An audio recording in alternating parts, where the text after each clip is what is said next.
নমস্কার প্রিয় বন্ধুরা, কেমন আছেন আপনারা সবাই? আশা করি খুব ভালো আছেন। আপনাদের ভালোবাসাতে তো আমি ভীষণই ভালো আছি। আবার চলে আসলাম একটা রান্নার ভিডিও নিয়ে। তার রান্নাটা পুরোটা দেখুন, খুবই ভালো লাগবে। এখন তো শীতকাল চলে আসছে, সব মিষ্টি মিষ্টি খাবার তৈরি হবে সবার বাড়িতে। তাই এই সিমুইটা সব সময় সবার বাড়িতে হয়ে থাকে। তাই সিমুইটা আমি ঘি দিয়ে আগে প্রথমে ভেজে রেখেছিলাম। এবার দুধটা ভালো করে সুন্দর করে একটু ঘন করে জাল দিয়ে নিয়েছি। আর সিমুইটা তো তাড়াতাড়ি হয়ে যায়। এলাচ দিয়েছিলাম আর দুটো তেজপাতা। এবার পরিমাণ মতন চিনি দিয়ে দেবো। আর তো কিচ্ছু নেই করা, একটু কাজু কিশমিশ দেওয়া যেত, তবে আমি কাজু কিশমিশটা দিইনি। এবার দেখুন সিমুইটা খুব তাড়াতাড়ি হয়ে যাবে।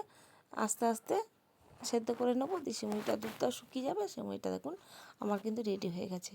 এত সুন্দর হয় না এভাবে রান্না করলে? খুব ভালো লাগে খেতে আর খুব তাড়াতাড়ি হয়ে যায়। এটা রাতে রুটি দিয়ে খাওয়ার জন্য আমি সিমুইটা বানিয়েছিলাম। মাকেও দেওয়া হবে। আমি তো মাকে ভোগ দিই, আপনাদের আমি বলেছি আমি মা কালীর ভক্ত, মায়ের পুজো করি। এই জন্য মাকে সবসময়ের জন্য আমাকে মায়ের খাবার তৈরি করতে হয় আলাদা করে। আমরা যেসব খাবার খাই সেসব খাবারই মার জন্য দেওয়া হয়।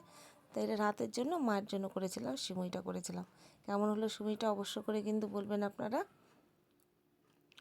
আর সবাই খুব ভালো থাকবেন, খুব খুব খুব ভালো থাকবেন। রাখি এখনকার মতন। টাটা বন্ধুরা।